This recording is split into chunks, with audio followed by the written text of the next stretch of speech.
Oh, okay, so right now, as you can see, there's a 25,000 CP Snorlax, and it's that far away with 6 minutes on it. So we're sprinting, because we got to tweet about it, and we're gonna see if we can make it. Oh my God.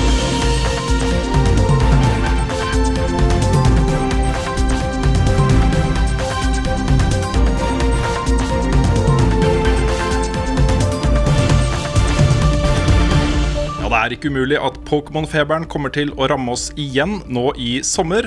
Raids har nemlig kommet til Pokémon Go, og dette er ting du kan gjøre sammen med andre, hvor belønningen er blant annet sjeldne Pokémon og diverse items. Men her og nå ser du altså på nyhetsmagasinet Level Update, og mitt navn er Rune Fjell Olsen. Dette er faktisk episode nummer 50 av Level Update, og Nintendo har sørget for den perfekte jubileumsgaven. Akkurat som alle ryktene hevdet, lanserer de nå Super NES Classic. Denne miniversjonen av gode gamle Super Nintendo Entertainment System kommer den 29. september, og den vil inneholde 2 håndkontrollere. Det vil også være hele 21 spill installert på den, og her finner du mange godsaker, inkludert Star Fox 2, som faktisk aldri har vært utgitt noe sted før.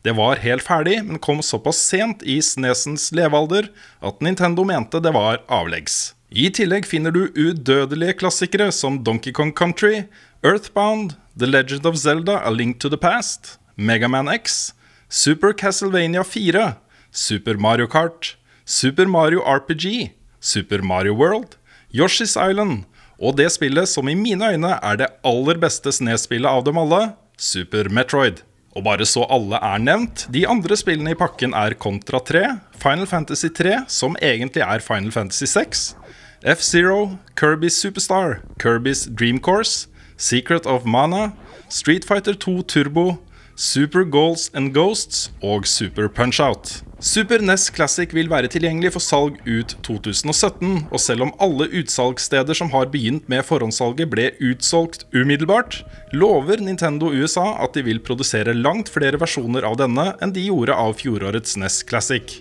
Og mens vi snakker om retromoro, til høsten kommer også håndholdte og stasjonære retroversjoner av både Atari 2600 og Sega Genesis, begge med en mengde spill ferdig installerte. Rockstar Games og Take-Two har snudd i den kontroversielle MOD-saken. I forrige uke fortalte vi at spillutgiveren Take-Two hadde satt kroken på døren for Open 4, det mest populære MOD-verktøyet for Grand Theft Auto 4 og 5. Det er tilsynelatende Rockstar som har tatt affære her. I en uttalelse forteller de at de støtter singleplayer-modifisering av spillene sine, og at de i samtaler med Take-Two har besluttet at de ikke vil gå til rettslige skritt mot hobbyutviklere som modifiserer singleplayer-opplevelsen i Grand Theft Auto. Open 4 er nå oppe og går igjen. I dag lanseres Remastered-versjonen av Call of Duty Modern Warfare som eget spill. I fjor høst fikk Activision en betydelig mengde pepper fra Call of Duty-fansen, da de valgte å selge Remastered-versjonen av Call of Duty Modern Warfare som en del av en egen samlepakke med Infinite Warfare. Hvis du kun var interessert i Modern Warfare, måtte du altså ut med rundt 800 kroner og få Infinite Warfare på kjøpet.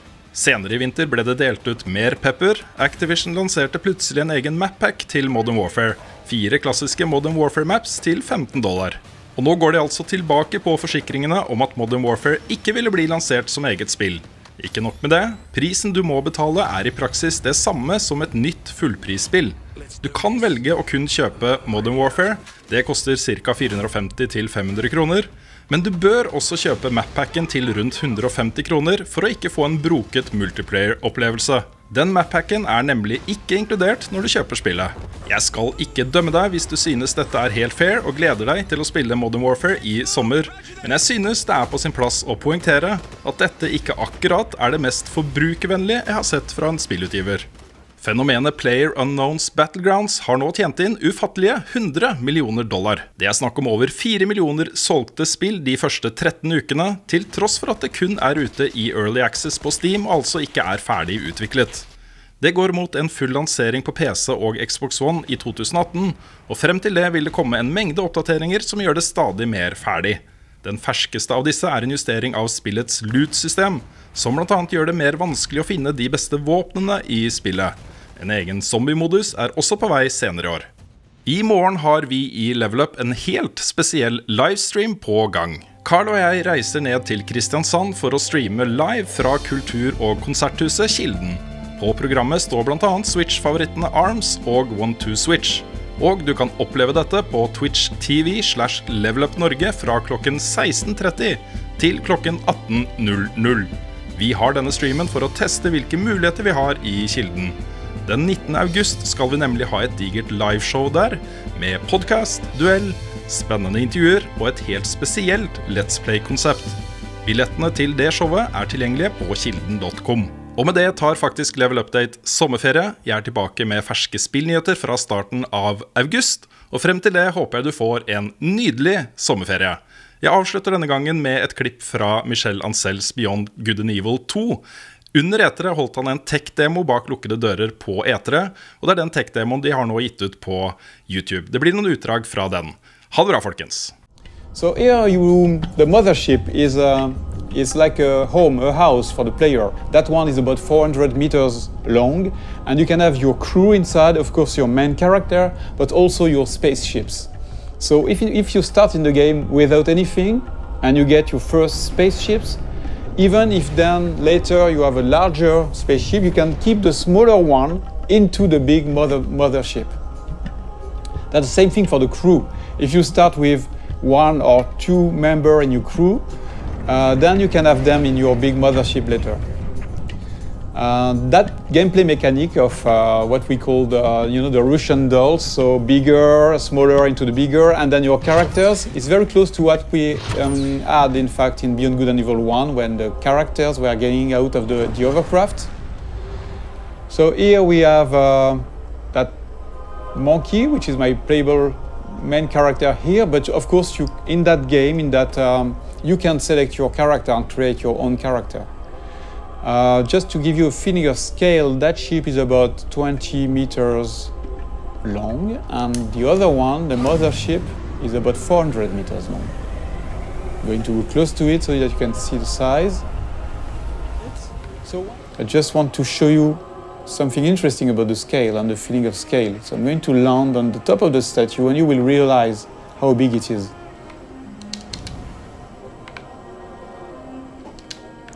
So here we have a wonderful vista, and I want to show you, so I'm going to go more in the developer edition mode, where I can move the camera very easily, and you can really notice and understand the feeling of scale when you look at that little monkey on top of the big statue. This is just a part of the head of the statue, and you're already very small. And it's very interesting to understand the scale of things. Here you see that the statue is really, really big. The statue is about 700 meters high. And the very interesting thing, again, is that, in fact, that statue, which is big, is just into a big city that is very small, in fact, compared to the continent here, the size of that big island, and which is a small part of a big planet. So you realize that you are just a little dot on that big planet, which is in fact just a small planet around the bigger one, which is a small dot in the big universe. So that spaceship is very, very nice. It's very close to the Beluga we had in Beyond Good and Evil 1. It can handle very large speed, but it's also very easy to do loopings and trigger very fast movements. So it's a dogfighter. I can increase the speed. So this is a classic plane speed we have on Earth. We are about 1,000 kilometers per hour. But you can increase that speed dramatically, like this, for example, and you will see so the speed is increasing now.